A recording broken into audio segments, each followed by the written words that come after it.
Ramses tomb. The tomb of Ramos in the area of Sheikh el Kurna in the west bank of Luxor is one of the clearest examples of the sudden changes that swept Egypt during the reign of Akhenaten. Ramos was the mayor of the city of Thebes and the minister of the south during the reign of King Amenhotep III. He continued in his position during the early years of Akhenaten's rule, a position that meant he was responsible for all government offices in Upper Egypt.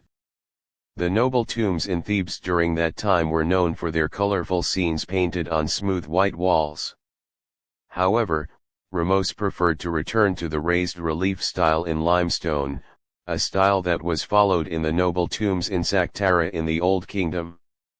The workers of the city of Memphis were the most skilled in this type of art, which was revived in the noble tombs during the reign of King Amenhotep III. One of the most famous examples is the tomb of Khorof, which contains scenes of King Amenhotep III celebrating the festival of Heb-Sed. It is likely that the raised relief carving on the limestone in the tomb of Khorof and Ramos's tomb was done by artists brought from Memphis because they were the most skilled in this art. Ramos belonged to a family with strong ties to Memphis, so it is not surprising that he brought skilled workers and artists from his hometown to prepare his tomb. The east wall of Ramos's tomb still highlights the ancient Egyptian traditions followed in funeral scenes. Ramos is depicted in one scene with his wife and the rest of his family hosting a banquet, while another scene shows funeral rituals and mourners seeking blessings for the deceased from Amun and Hathor.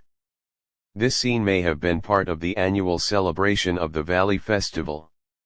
On the west wall on the other side of the courtyard, there is a scene depicting Akhenaten at that time still known as Amenhotep IV seated on the throne with Queen Mot, following the traditional artistic style for this scene.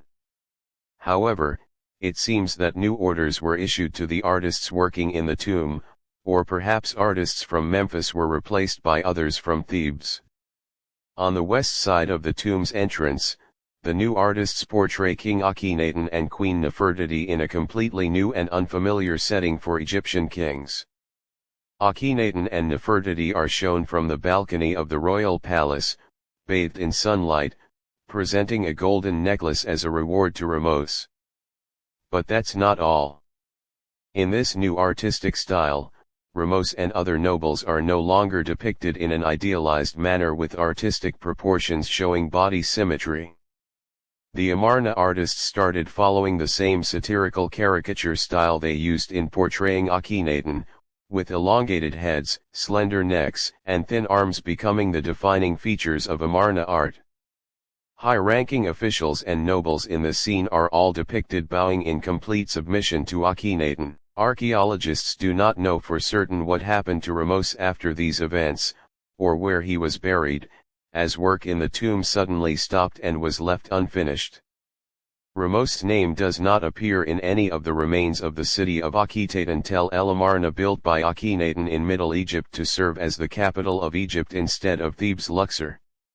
However, the scenes left to us in his abandoned tomb in the area of Sheikh Abd el Kurna in the west bank of Luxor indicate that storm clouds were gathering over the southern capital of Thebes, and that a major catastrophe was about to befall the country.